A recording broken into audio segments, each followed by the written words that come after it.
Oh, hello. Imagine seeing you here. I wasn't expecting anybody. I was just walking to the next village to pick my car up. It's been in for a service. So, since you're here, why not come along? I might be able to take a few photographs in this lovely snowy weather. As you may well know, we've had snow in Kent, well, probably the whole of the UK this last week and the weekend.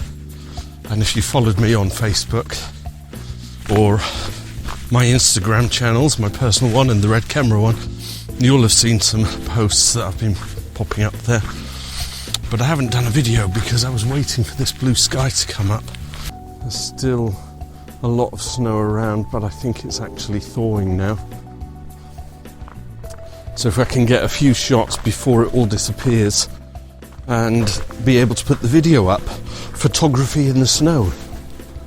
So walking on, I will set the tripod up if I see something of interest, and we'll go through some settings. There's some particular things, points of interest when that have to be adhered to, and maybe that's too strong a word to say adhered to, but tips and hints for taking photography in the snow. Cool, let's see if I can find a shot. I'm at the crest of a hill here, and I've got just this glorious countryside, this farmland, as well as Liddon Hill race circuit. Zoom in here. You can see Liddon Hill written at the top. And Liddon Hill it's more or less just an L-shaped. It goes up the hill, comes down, comes along here. You've got the Joker Lap, and then it swings back on itself. But they have the British Rallycross tournaments here, and as a local resident, I get a free pass. So it's good news. I get to come down. So I'm looking forward to, in the summer, coming down here and taking shots with the shutter priority, and see if I can capture kind of all the blur behind the cars, but have the car pin sharp. Anyway, that's not what we're here for today. Let's have a look at the camera settings. I'm in aperture priority. I've got my polarizer on so that I can take out some of the glare. What I've particularly done with the white balance, don't know if you'll see this, one tip, because cameras do everything in grayscale, and they start off with something like 18 or 20% of everything it sees as grey, and then tries to adjust compensation accordingly. Sometimes if you do a white balance in auto or shade, it makes the snow look yellow. And yellow isn't a particularly nice thing to do with snow. So I've set the white balance on flash, because flash would ordinarily throw an incandescent white light on an image, and the camera would compensate for that white in the greys and the adjustments, and hopefully bring out more white in the snow. Okay, so let's have a look here. Let's push that to, I'll try F11. F11 is a groovy everything field of depth of field. I always called it field of depth, but depth of field. So I'm going for aperture mode. In fact, what I'll do, we're going to live view. I'll record this for you so that you can see. It's always good, isn't it? You can see what I'm doing. If I pan across here, let me put that there. If I pan across, you can see I've got this glorious white countryside fenced off with trees. Just wait for that sun to come out, and here it comes. It's lighting it all up. I haven't actually got the other tripod with me, so I'm hand holding the camera to take the shot. But let's take the shot, see what it looks like. It's pretty. It looks like this.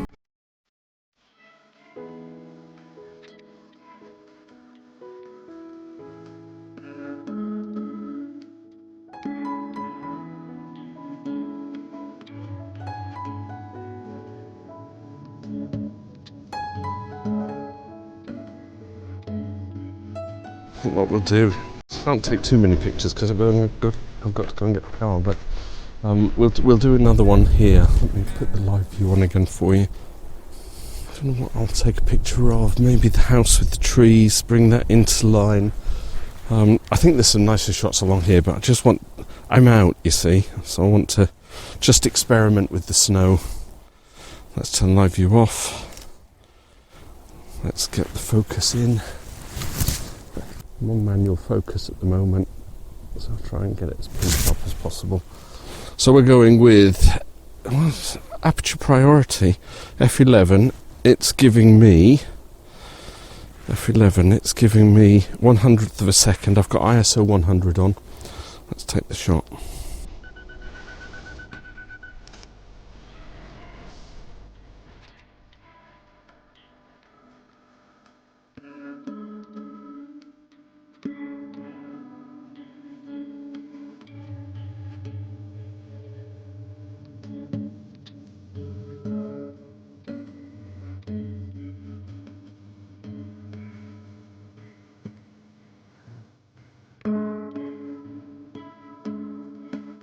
It was at this point in time in my walk that I realised two things, or maybe three. One, you might get told off by some yappy type dogs for wandering in their space.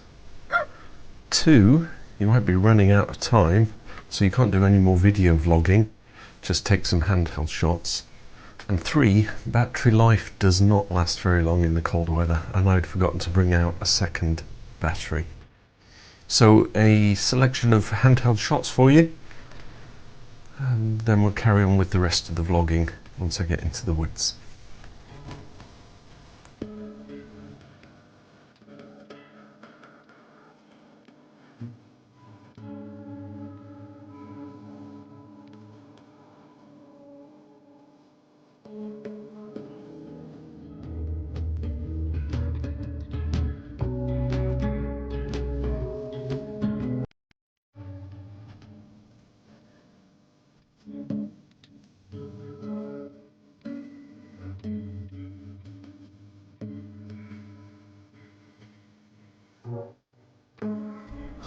I'm halfway through the bridleway and it's just really suddenly found this little clearing, and the sun's streaming through and the snow is covering all the little branches.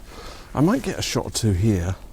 So the composition I'm looking for, let's put live view on for you.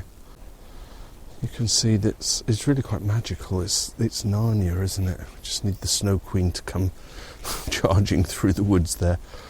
So what I want to do is just wait for a few moments, because I think if I can capture it with the sun streaming through, sun's in that direction there.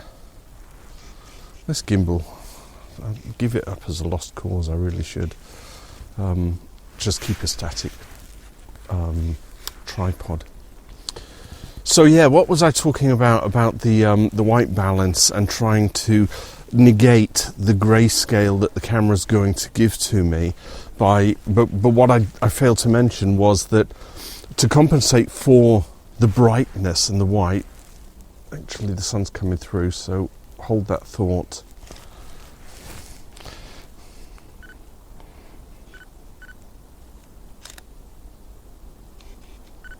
Very pretty. Let's also do one on a, I'm running out of battery power and I didn't bring a spare battery, so yeah, that's pretty.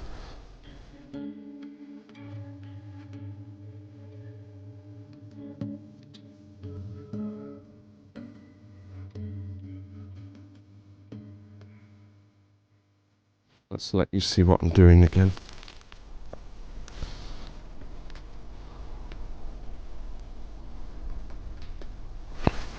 So compensation wise, what I'm doing is trying to capture that kind of alleyway. So if I zoom back out and lift it up a tad, let's see if that makes a good shot, shall we?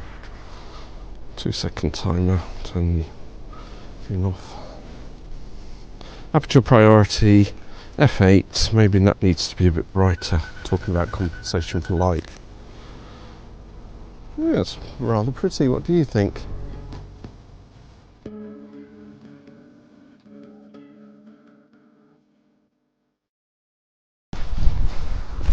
Well, the best laid plans of mice and men, right? I came out with only the battery that I've got in the phone, in the camera. So I'm not sure I'll get any more photographs. I might take one or two handhelds and we'll do a little montage at the end. The exercise was actually just get out and go and collect my car, not do a proper photo session. Anyway, let's take a look at the name of this camera. Now, I was asked the other day, someone said to me, why do you call it Nikon and not Nikon? So I only got I think I scraped through on a B or a C. Gosh, so many. B minus, C plus. It was English language, O levels, 1982. I was 19. Just come back from Europe. No formal English education. Did 1 year, 5 O levels. Actually got all 5 O levels. Anyway, English language. I have this theory, and bear me out if there's any kind of English language-y type people that watch this. Leave a comment, let me know. When you have vowel, consonant, vowel, the first vowel is stretched to be pronounced as a long vowel as opposed to a short vowel. So the lenses that are made for these are made by the Nikkor Corporation, Nikkor. So you've got a vowel followed by 2 consonants, which shortens the first vowel. Nick, ick, I. So in the case of the name of this, there's only 1 consonant, which makes it a long Nikon. And it's kind of like the word bike. You've got B-I-K-E, bike. I'm doing an English lesson here. Fun, isn't it? So take the N away, I'll blur it now, and you're left with icon. And these cameras are iconic, Japanese manufacturer. And so I'm going to keep calling it an icon. No, a Nikon. The next reason is if it's good enough for Paul Simon, and it's good enough for me. So he did this.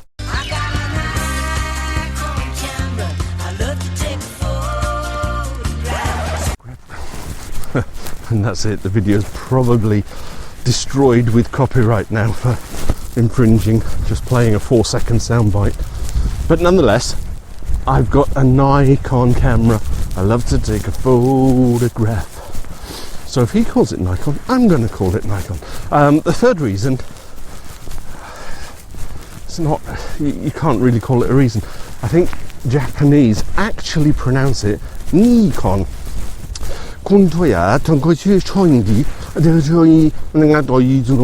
Nikon.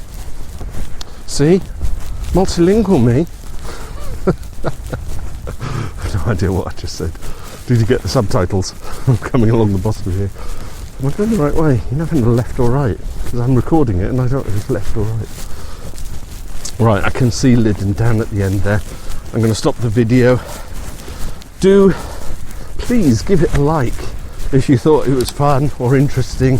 Even give it a dislike, and if you give it a dislike, tell me why you didn't like it, and then I can tell you to F off. That's the life, isn't it? It's all very subjective, you know. What, apples and pears. I like apples, you like pears. That's great. You know, let's have fruit together. What was I going to say? Yeah, thumbs up, thumbs down, subscribe. I think I've now got 14 subscribers, so it's bumping up. Oh, am I getting obsessed with this YouTube nonsense? Right, so it's all good fun. Keeps me busy during lockdown, doesn't it? Right, thanks for watching and bearing with, and I'll see you in another video. Bye for now.